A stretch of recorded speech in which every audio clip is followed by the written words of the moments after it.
Lucas Grant never imagined his life would shrink down to a one-bedroom apartment with peeling paint, overdue bills stacked like a leaning tower, and a silence so heavy it pressed on his chest every night.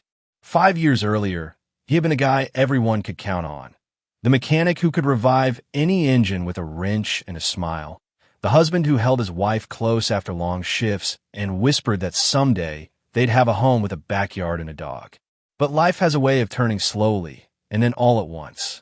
When a Jackson Motors shop closed without warning, Lucas lost more than a job. He lost his sense of purpose. At first, he tried to stay hopeful. He applied everywhere, garage after garage, even fast food chains and warehouses. Every rejection sounded the same. We'll keep your resume on file. Weeks turned into months. His savings evaporated. The landlord taped warning notices to the door. And the worst part wasn't the fear of eviction. It was the look in Ava's eyes. She loved him, yes, but behind that love, a new expression had formed: exhaustion. Ava worked long hours at the insurance firm, often coming home at 9 or 10 p.m., shoulders slumped, makeup smudged. She tried so hard to carry the weight for both of them, but Lucas could see the strain. Meals got simpler, conversations shorter. Their once playful mornings turned into an exchange of quiet nods. They weren't fighting, they were fading. Still, Lucas refused to give up. He woke early every day to check job boards, tightened his worn work boots like he was suiting up for battle, and walked Chicago's streets with a stack of resumes. But the world didn't have a place for a mechanic without certifications, especially one nearing 40. He'd return home defeated, stare at the ceiling while Ava showered, and wonder when exactly he stopped being the man she married. Then came the phone call, the call that felt like a lifeline wrapped in barbed wire. "Lucas, my man." The voice boomed through the speaker. It was Toby Briggs, an old high school acquaintance known for flirting with illegal opportunities. The kind of guy who always had cash, but never a real job. "I got something for you. Easy money. You help me move a car tonight, and I'll put $1,000 in your hand." Cash. $1,000. It felt like oxygen after months of suffocation. Lucas hesitated. He wasn't stupid. He knew Toby didn't deal in anything clean. But when he hung up the phone, he looked around their dim apartment. The flickering lamp, the broken heater, the bills choking their dining table. And then he heard Ava's soft voice from the kitchen. "I'll pick up another shift. We'll figure it out." Her voice cracked a little on the last sentence, and something shattered inside him. Lucas told himself it was just a car, just one job, just enough to get current on rent, and maybe buy Ava something nice to remind her life wasn't always like this. He convinced himself he was doing it for them. That night, the city felt colder than usual. Toby handed him the keys to a sleek black Audi parked in an alley. "Drive it 20 minutes south. Drop it off. Don't ask questions. Come back to me." "Easy." Lucas nodded, tightening his grip on the wheel. The leather smelled expensive. He imagined telling Ava, "Things are turning around." He imagined her smiling again. But 10 minutes into the drive, blue and red lights exploded behind him. "Pull over the vehicle." Lucas's stomach dropped. He tried to explain. He was just delivering the car for a friend. He didn't know anything about it. But once the officers ran the plates, it was over. The Audi had been reported stolen hours earlier. Toby was nowhere to be found. Lucas was arrested right there on the cold pavement, cheek pressed against the ground, wrists locked behind him. It didn't matter that he didn't steal the car. It didn't matter that he was desperate, or that he had believed, naively, that this one bad decision would save him. In court, his public defender barely looked at him. The prosecution painted him as a willing participant, part of a small theft ring. The judge didn't buy his pleas. By the time the gavel struck, Lucas had been sentenced to 5 years in prison. Ava sobbed in the front row. Lucas looked at her through blurred eyes and whispered, "I'm sorry." She reached out as deputies led him away and promised, voice trembling, "I'll wait for you, no matter how long." Neither of them knew it then, but that promise, spoken through tears in a courtroom, would become the very thing that destroyed them both. Riverdale Correctional wasn't the kind of prison you saw in movies. No dramatic riots, no metal bars slamming shut every hour. It was quieter, colder, and somehow more suffocating. For Lucas Grant, the first week felt like being dropped into a world where time moved differently. Days stretched endlessly. Nights were filled with echoes, footsteps in hallways, distant arguments, metal clanking every time someone got locked in or out. He kept replaying the moment the judge read his sentence. 5 years. 5 years for one stupid choice. 5 years of watching Ava's face shatter in the courtroom. Even in a cell crowded with other men, Lucas felt completely and utterly alone. But Riverdale had its own rhythm, and he had to adapt fast. Meals at 6. Work detail by 8. Yard time at noon. Showers only when the guards felt generous.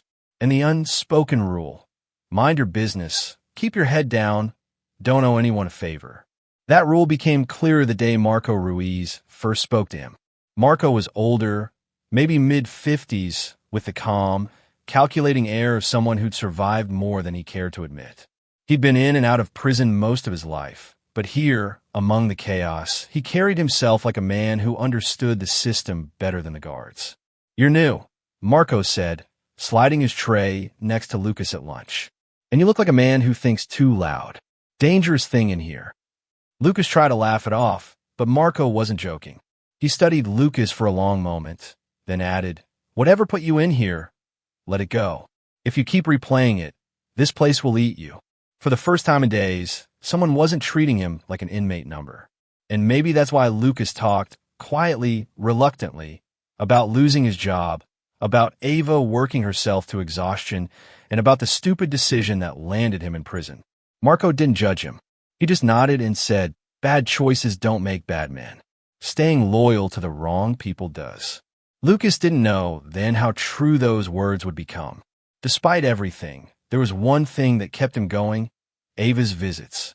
The first few weeks, she came every Sunday. She wore her blue coat, the one he'd bought her for Christmas years ago. They sat across from each other in the visitation room, separated by an invisible barrier made not of glass, but guilt. She cried a lot at first. Then she tried to smile for him. She told him she loved him, that she'd be there when he got out, that 5 years wasn't forever. Lucas held on to those words like a drowning man clutching driftwood. But soon little things began to change. The letters that used to come every 3 days turned into once a week. Then once every 2 weeks. When she did write, the pages got shorter, the handwriting rushed. She started ending letters with "take care" instead of "I miss you." One Sunday, she didn't show up. Then another. When she finally walked in 3 weeks later, she looked different. New hair, new clothes, a new perfume he didn't recognize. She said work had been overwhelming, that she'd been pulling double shifts. Lucas tried to believe her, but something in her eyes had shifted. Later that night, in the common room, an inmate named Parker, big guy, tattooed knuckles, leaned over during card game and said, "Your wife's pretty. Bet you're worried someone's keeping her company while you're in here." Lucas snapped at him, almost started a fight. But Parker only smirked. "I've been here longer than you, man. Seen 100 times. Women say they'll wait. Most don't." Lucas didn't sleep that night. Another week passed. No letter. When mail call finally came, Lucas received an envelope. Just 1 page, barely a paragraph. "Work is overwhelming. I'll try to visit soon. Don't worry about me." No love, no details, no warmth. That was when the fear really set in. Marco found Lucas pacing in the yard the next day. "You're spiraling," he said simply. "That woman out there. If she's drifting, you need to know. You can't sit in here going insane over what-ifs." Lucas snapped. "What am I supposed to do? I'm locked in a cage." Marco lowered his voice. "I have someone on the outside. A watcher. For a price. He can keep an eye on your wife." Lucas froze. The idea sounded wrong, but so did the silence between him and Ava. And the truth, whatever it was, felt like something he needed more than sleep, more than peace, more than anything. Marco studied him carefully. Just think about it. The worst lies are the ones we tell ourselves. That night at dinner, a guard walked by and muttered, "Grant, you got mail." He tossed a small photo onto Lucas's tray. A grainy picture. Ava, wearing a dress Lucas had never seen before, sitting at a restaurant table, laughing with a man he didn't recognize. The fork slipped from Lucas's hand. In that moment, something inside him cracked. Not loudly, not suddenly, but like a slow tear in fabric that once ripped could never be sewn back together again. If those first photos had only planted a quiet, aching doubt in Lucas Grant's mind, what came next ripped that doubt wide open. The weeks that followed were some of the longest of his life. Every day in prison dragged on like wet cement. But after seeing Ava laughing with another man, time didn't just slow, it suffocated him. He stopped sleeping. He stopped talking. Even the prison workshop, where he usually found a tiny bit of escape fixing broken engines, he could barely hold a tool without dropping it. An older inmate snapped, "You keep zoning out like that. The saw's going to take your damn hand off." But Lucas barely heard him. His mind kept circling back to one image, Ava smiling at someone else. Marco Ruiz was the first to notice the shift. Marco had seen men unravel before, not from violence or prison politics, but from silence, from not knowing, from imagining the worst every night until it ate them alive. "You need the truth," Marco told him the common room one evening, sitting down beside him with a cup of terrible prison coffee. "A man's mind will lie to him before anyone else does." Lucas clenched his jaw. "I don't want to assume things. But those photos are hints," Marco said calmly. "If you want answers, real answers, my guy Evan can watch her. But it costs." Lucas hesitated. Some stubborn part of him wanted to believe in his wife, to trust her word. But deep down, something felt wrong. Eventually, he nodded. Marco made one short call. 3 days later, information came back, not with words, but in a thin envelope slid across the cafeteria table. Inside were 3 new photos. Clearer, closer. In the first, Ava was stepping out of a sleek downtown office building. Beside her was the same man from the earlier photo, tall, polished, wearing a suit that said success without trying. They walked closely, like 2 people who didn't just know each other, but understood each other. In the second photo, they slipped into an upscale cocktail bar. Warm lighting, gold accents, the kind of place Lucas and Ava used to dream about, but never had the money to visit.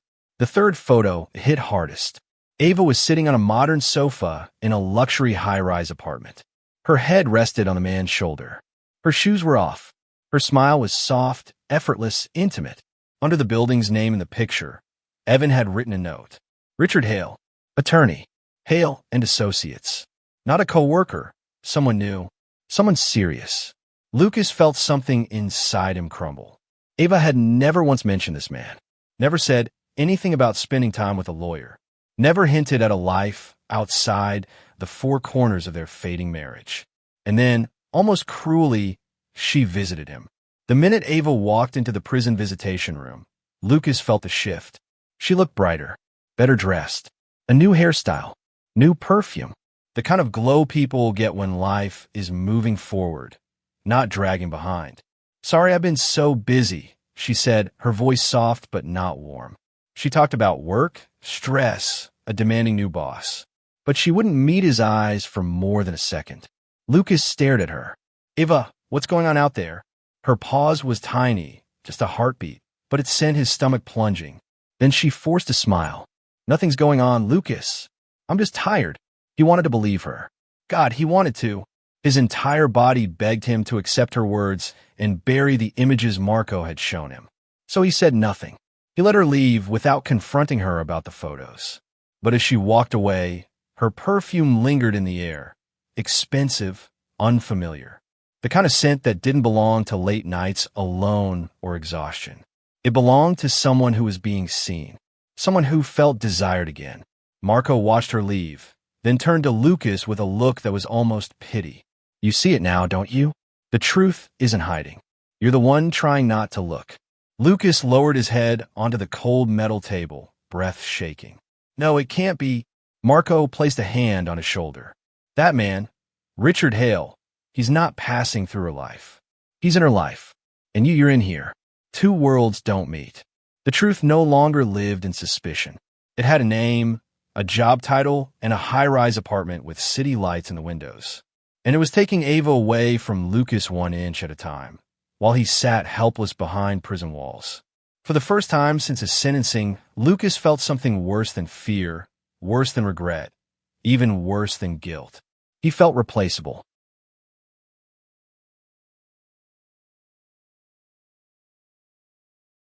Lucas Grant had never seriously considered escaping prison, at least not until the day his marriage died in front of him. The photos of Ava wrapped in another man's world had carved something deep inside him, something raw and reckless. He couldn't sleep. He couldn't eat. Every clang of a cell door felt like a countdown to losing her forever. That was when Marco Ruiz approached him with a different kind of proposition, one far more dangerous than hiring someone to follow Ava.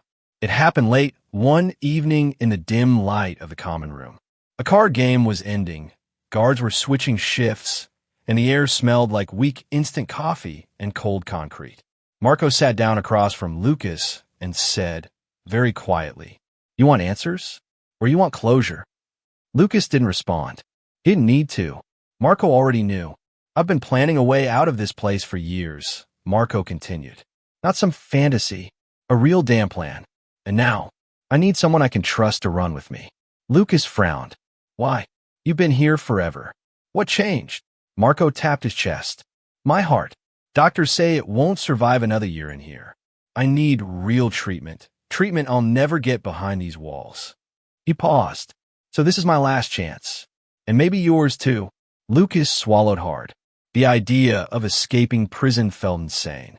Impossible. But then he pictured Ava leaning on Richard Hale's shoulder, laughing like she hadn't laughed with him in years, and suddenly the insane felt inevitable. "Ow!" Lucas asked. Marco smiled, slow, tired but confident. "You know the food truck that comes the first Monday of every month? The big white one?" Lucas nodded. "One camera at the east loading dock is dead. Been dead for months. Guards don't report it because it means paperwork. The truck's rear door stays open for 10 minutes while they unload boxes. No head count. No supervision. Too much chaos." Lucas felt his pulse climb. "And the guards don't notice two missing inmates?" "They will," Marco said, "but only after we're long gone." Lucas crossed his arms, thinking through every angle. "What about the front gate? They check outgoing trucks." Marco nodded. "True, but they only check the front of the truck. They don't open the cargo area." "Why would they?" "Food shipments come sealed and tagged." The plan was dangerous. Stupid. Suicidal even. But for the first time since Ava drifted away, Lucas felt something other than grief. He felt purpose. Over the next week, Marco laid out every detail. The exact schedule of deliveries. The guard rotation during unloading. Where to hide in the truck without being crushed by supply crates. How many minutes they would have before the truck hit the inspection checkpoint. Who would pick them up on the outside. That last part was what sealed the deal. "Evan will be waiting off the interstate," Marco said. "Same guy who got us the photos. Reliable. Paid." Lucas hesitated. "And after that, we disappear," Marco said simply. "New names. New lives." But Lucas didn't want a new life. He wanted to walk into Ava's life one last time. Wanted to look her in the eyes and force the truth out of her. He didn't know what he'd do with that truth. He didn't think that far ahead. All he knew was this. He couldn't stay in prison while another man replaced him. The night before the escape, Lucas barely slept. He replayed every moment of his marriage, the early mornings making coffee together, the road trips, the way Ava used to lean into his arm during movies. All of it felt distant, fragile, like memories fading in reverse. When dawn broke, he sat on the edge of his bunk, staring at the floor, waiting. At exactly 11:02 a.m., the delivery truck rumbled into the east lot. Everything happened fast. Guards arguing about a missing clipboard. Inmates unloading crates. A forklift beeping loudly as it backed up. Just as Marco predicted, chaos. Marco nudged Lucas. "Now!" The two men slipped behind a stack of pallets, ducked low, and sprinted along the blind spot between the wall and the truck. Heart pounding, Lucas climbed into the cargo hold, hiding behind the largest stack of boxes. Marco slid in beside him. The door never closed. It didn't have to. As the truck pulled away from the dock, the cargo curtain swayed, flapping slightly, offering a thin view of the receding prison yard. Lucas felt his throat tighten. "This is real. I'm actually doing this." At the inspection booth, a guard tapped the truck's side. "Food shipment? Yeah, you're good. Go on through." No one checked the back. No one noticed the two men holding their breath behind stacks of canned soup and box cereal. As soon as the truck made it onto open road, Marco whispered, "Next stop, the interstate." 3 miles. Lucas stared out the gap in the curtain. The prison walls grew smaller, smaller, and then gone. For the first time in months, Lucas tasted freedom mixed with fear, adrenaline, and a desperation he could no longer control. Whatever was waiting for him on the outside, truth, betrayal, violence, it didn't matter anymore. Lucas Grant was out, and he was going to find Ava. When the truck finally merged onto the interstate and the prison walls disappeared behind them, Lucas Grant still couldn't process what he'd done. Freedom didn't feel like sunlight or open air. It felt like standing on the edge of a cliff, knowing one wrong move meant falling straight into hell. Marco Ruiz sat beside him, breathing hard, sweat beading at his temples. He looked half relieved, half terrified. "Evan will be waiting at the curve up ahead," Marco whispered. "From this point on, don't look back." But Lucas did look back. Through the flapping cargo curtain, he watched the gray outline of Riverbend Prison shrinking into nothing. That place had trapped him for 2 years, but somehow this moment felt more suffocating than any night he spent in his cell. When the truck slowed at the sharp end, Marco gave a signal. Both men jumped, rolling onto the dirt shoulder, hitting the ground hard. A battered Honda Civic idled nearby, engine running. Evan, the same guy who had followed Ava for them, leaned across the passenger seat, waving frantically. "Get in now," he barked. The doors slammed shut, and the Honda shot forward before anyone could breathe. Evan didn't waste time on greetings. "Anyone see you?" "No," Marco said. "They'll need at least an hour to realize we're gone." They drove straight to Joliet, a tired industrial town patched together with old brick buildings and worn-down streets. It was the kind of place where nobody asked questions, nobody cared who you were, and everyone minded their own misery. Perfect for two fugitives trying to vanish. Evan led them to a run-down house tucked behind a scrapyard. A tall, grim-looking man with oil-stained hands opened the door. "Name's Ree," he said. "You stay downstairs. You don't go outside. You don't open the door. And you damn sure don't stand near windows. This isn't a hotel." The basement was small, dark, and smelled like concrete dust, but to Lucas, it felt like temporary safety. 2 narrow beds, a mini fridge crammed with canned food, a tiny bathroom. No sunlight, no fresh air, but no bars either. "Your new IDs will be ready in 48 hours, Ree added. "No money, no papers." Lucas had exactly $900 stashed away before prison. A desperate secret he never told Ava. Now was all he had left of the life they shared. "I'll pay," he said quietly. The next 2 days crawled by.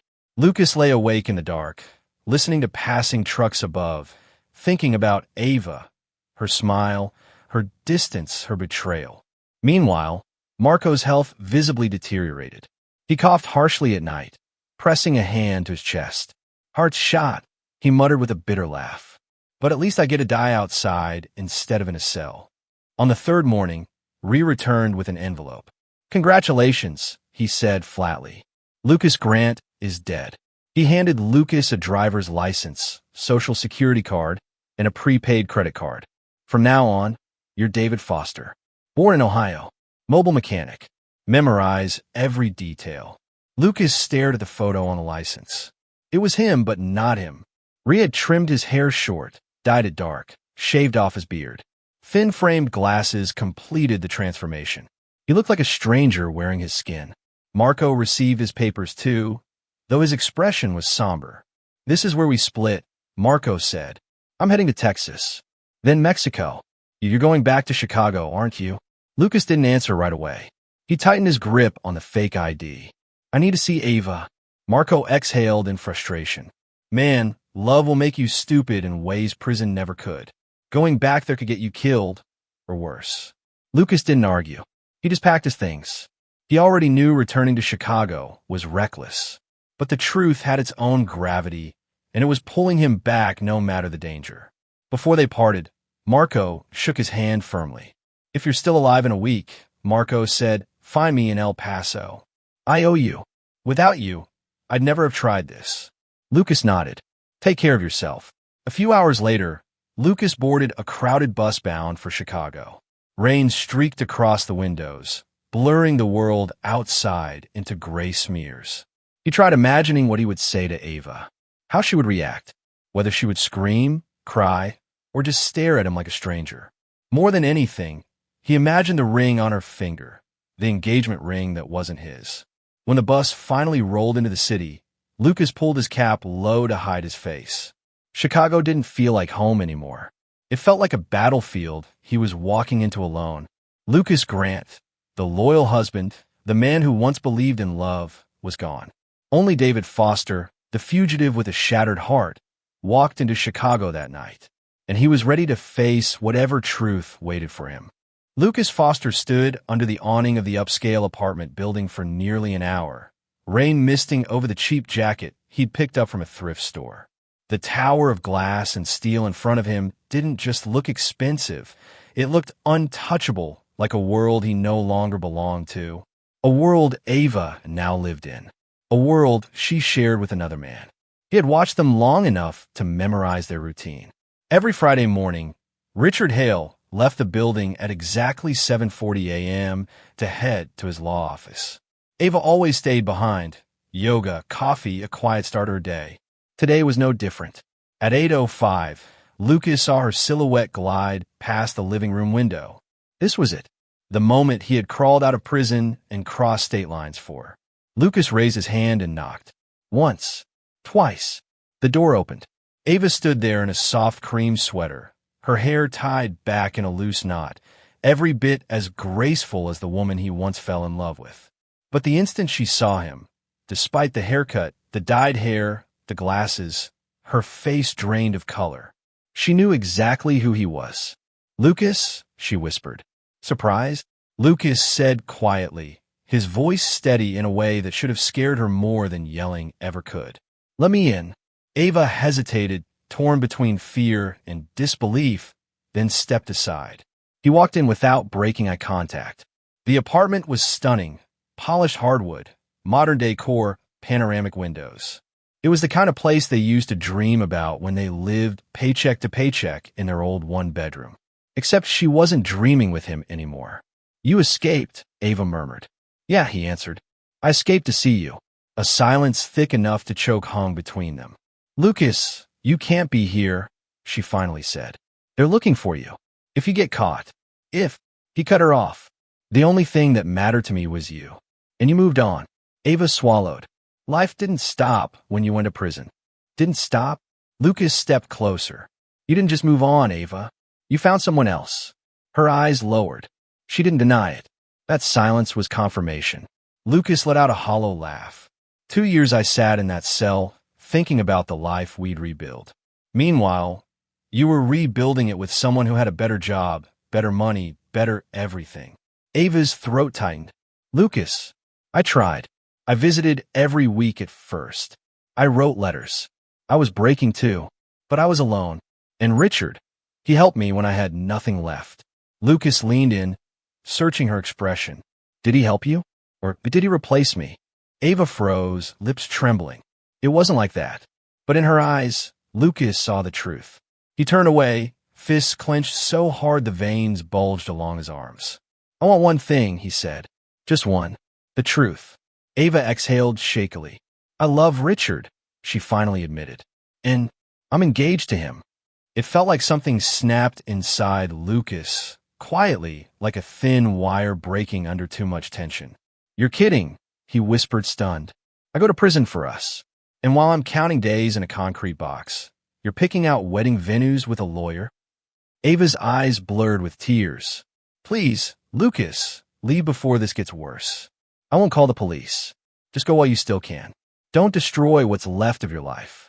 Lucas stared at her, searching for even a flicker of the woman who once swore she'd wait for him. For a second, he hoped she'd change her mind, reach for him, say she still cared. But she didn't move. She didn't step closer. She didn't touch him. She only stood there, shaking, whispering a plea he couldn't accept. Please go. And in that moment, Lucas finally understood, fully, painfully, that he no longer had a wife. Ava wasn't his. She hadn't been his for a long time. All right, Lucas said softly, voice cracking but cold. You've made your choice. Now I'll make mine. Ava didn't know what he meant. She didn't know what darkness had already taken root in him. She didn't understand that letting Lucas inside that apartment was the last mistake she would ever make. Lucas Foster didn't remember drawing the knife from the kitchen counter. Later, detectives would ask him when he picked it up how long he'd been holding it, whether he'd planned to use it from the start. But in the moment, Lucas didn't think. He reacted, like a man whose world had already collapsed and was now watching the final piece shatter. After Ava begged him to leave, she stepped backward, putting distance between them. To Lucas, that movement wasn't just rejection. It was abandonment all over again.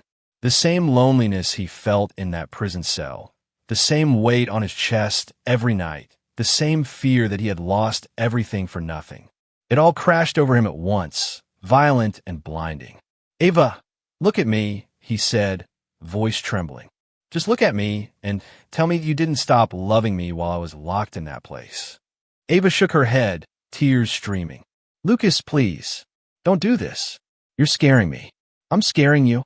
Lucas whispered, stunned by the irony. You threw me away like I was nothing. You built a new life with another man. You were supposed to be the only person who believed in me. I did believe in you, Ava cried. But I can't live in the past forever. I can't. Stop. His voice cracked. Just stop. Something snapped inside him. A final break in a mind already stretched beyond its limits. The air in the apartment felt suffocating. Every breath came out ragged, sharp, uncontrollable. Ava took another slow, cautious step backward, her hands raised as if facing a wild animal. Lucas, please put the knife down. He didn't even realize he was holding it until she said the words. Lucas looked at the blade, then at her, horror flickering for a split second. I don't want to hurt you, he stammered. I came here for answers, for closure. For what? Ava whispered. For revenge. The word struck him harder than a punch. His face contorted, torn between rage and heartbreak. That lawyer took everything from me, he said, voice shaking. But you let him. You let him walk into your life and erase me. Ava cried harder, backing into the marble kitchen island. That's not true. You threw your life away before he ever arrived. You stole that car. You made the choice that sent you to prison. I didn't do that to you, you did. Those were the words Lucas had feared most. The truth he refused to face. The truth that hurt so deeply it felt fatal. No, he whispered. No, Ava, don't say that. But she didn't stop. You ruined your own life, Lucas. And now you're here to ruin mine too. Something inside him detonated. Lucas lunged forward, not with intent to kill, but with the desperate, frantic energy of someone drowning and grabbing the closest thing to stay afloat. Ava screamed, turning to run, but Lucas caught her arm. The knife flashed between them, a blur of metal glinting under the kitchen lights. Stop fighting me. Lucas yelled, panicked. Just listen, just talk to me. Ava struggled, pulling, twisting, trying to break free. Let go of me. Let go. They stumbled together, slamming against the counter. Ava's nails dug into his wrist. Lucas tightened his grip without meaning to. The knife pressed dangerously close to her hip. Lucas, please stop. I can't lose you, he cried out. I can't. Then it happened. A sudden jerk. A slip. A scream cut short. Lucas felt the blade go in before he even understood what was happening. Ava's breath hitched, her body freezing in shock. She looked down at the spreading red stain on her sweater, then up at Lucas with wide, stunned eyes that asked why, even though she already knew he hadn't meant it. Ava, Lucas whispered, voice breaking. No, Ava. She collapsed into his arms. He dropped the knife instantly, catching her, sliding to the floor with her weight against his chest. Her fingers trembled, gripping his shirt weakly. I'm so sorry, Lucas choked out. I never wanted. Ava tried to speak, but only a faint breath escaped her lips. A tear rolled down her cheek and fell onto his hand. Moments later, her body went limp. Lucas held her, rocking back and forth on the cold kitchen floor, whispering her name over and over as though repetition could rewind time. Ava, "Ava, stay with me, please." But Ava Grant was gone. And in that terrible, suffocating silence, Lucas finally understood the full weight of his choices. Not the stolen car, not the escape, not the lies or the anger. It was this moment, this irreversible second, where everything truly ended. He didn't run. He didn't hide. Lucas stayed right there on the floor, cradling the woman he loved as the blood soaked into his clothes, knowing the life he destroyed wasn't just hers. It was his own. Lucas Foster didn't resist when the police burst through the apartment door. He didn't try to flee, didn't reach for the knife lying a few feet away, didn't wipe the blood from his hands. He simply sat there on the cold floor, Ava's body still in his arms, rocking slightly as if motion could undo death. "Hands where we can see them," the officer shouted. Lucas didn't move. They pulled him away from her, pinned him to the ground, cuffed him so tightly the bones in his wrists felt like they might snap. But he didn't fight. He didn't even blink. His eyes stayed fixed on the kitchen floor, where Ava's hand still hung loosely, fingers curled inward like she was reaching for something she could no longer touch. Detective Samuel Rollins arrived minutes later, the kind of seasoned investigator who'd seen enough tragedy to grow a thick shell. But even he paused at the sight. A beautiful young woman dead in her own home. A fugitive killer soaked in her blood. A life destroyed. A life taken. "Get him in the car," Rollins ordered quietly. The interrogation room felt impossibly bright. Lucas squinted under the fluorescent lights, hands trembling slightly from the cold metal chair. But he didn't ask for a lawyer. Didn't ask for water. Didn't ask for anything. Detective Rollins took a seat across from him, notebook closed, pen untouched. "Lucas," he began calmly, "I'm going to ask you one time. What happened in that apartment?" Lucas looked up, eyes hollow, voice raw. "I killed her." Rollins nodded slowly. "Tell me why." Lucas swallowed hard. "She moved on. She found someone else. I just wanted to talk to her to hear her say she still loved me." His voice cracked. "But she didn't. And I lost control." Rollins observed him for a long moment. No lies. No excuses. Just a broken man sitting in the ruins of his choices. "Lucas, you escaped prison. You broke into their apartment. You confronted her alone. That's not losing control. That's a plan." Lucas shook his head weakly. "No, I didn't go there to hurt her. I swear to God. I just needed answers. And she," his breath hitched, "she told me I ruined my own life. And maybe she was right." Rollins leaned back. "Do you understand what you're facing?" Lucas nodded. "Yes. First-degree murder. Home invasion. Escape from custody. Assault. Burglary. Tampering. You're looking at life without parole." Lucas blinked slowly, eyes unfocused. "I know." Rollins tapped his pen against the table. "Then explain something to me, Lucas.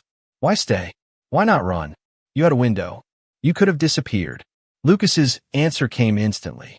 "Because I deserve to be caught." Rollins wasn't expecting that. Lucas continued, voice breaking. "She died in my arms. I couldn't run from that." The detective exhaled, a long, tired breath from a man who had seen too many endings like this. The courtroom was packed the day of Lucas's sentencing. Lawyers whispered, reporters filled the back rows, and the Hale family sat stiff and furious. Richard Hale's grief carried an edge of fury, as if Lucas had stolen something not just from Ava, but from him personally. Lucas stood shackled between two officers, thinner than before, hollow-cheeked, his hair grown out just enough to lose its disguise. He didn't look at anyone. Not Richard. Not Ava's friends. Not even the floor. Judge Marianne Caldwell read through the charges one by one. Escape from lawful custody. Breaking and entering. Armed assault. And the charge of murder in the second degree. Lucas lifted his head at that, surprised. His public defender had fought to prove the killing was not premeditated, emphasizing the panic, the struggle, the accident embedded in a tragic confrontation. The prosecution didn't fight it. The evidence itself made it clear. Lucas hadn't meant to stab her. But intention didn't bring Ava back. Judge Caldwell asked if he had anything to say before sentencing. Lucas took a shaky breath. "I loved her," he said softly. "I know that doesn't matter now, and it doesn't excuse anything I did. But I loved her. and I destroyed the only good thing in my life. I won't ask for forgiveness because I don't deserve it." The courtroom stayed silent. Caldwell lowered her gaze. "Lucas Foster, this court sentences you to 45 years to life in state prison." Richard exhaled sharply, half vindication, half grief. Someone in the audience sobbed. Lucas simply nodded, as if he'd been expecting exactly that number. When they led him away, he didn't look back. Prison felt different this time, not as a mistake or a setback or a place he needed to escape, but as a consequence, something inevitable, something earned. Every night, Lucas lay awake staring at the ceiling of his cell, replaying Ava's final breath over and over. The moment her eyes dimmed, the way her weight settled in his arms, the way his hands shook afterward but came too late to save her. He stopped eating much, stopped talking, stopped reacting to anything except the echo of her voice in his memory. One evening, months into his sentence, Detective Rollins visited him. Lucas looked surprised but didn't speak first. Rollins sat across from him and said quietly, "You know, you weren't a monster. Not first. You made a mistake, and then another, and then another. And eventually, you crossed a line you couldn't come back from." Lucas looked down at his shackled hands. "I know," Rollins continued. "There's a lesson in this, Lucas, for anyone willing to see it." Lucas met his eyes for the first time. "And what's that?" "That one bad choice can be survived, but running from it." He shook his head slowly. "That's what destroys everything." Lucas nodded, tears silently streaking down his face. For the first time since Ava's death, he allowed himself to cry. Not for forgiveness, not for sympathy, but because he finally understood the truth. You can outrun a prison. You can outrun the law. But you can't outrun the consequences of breaking the heart of the person you love, or the version of yourself you lose along the way.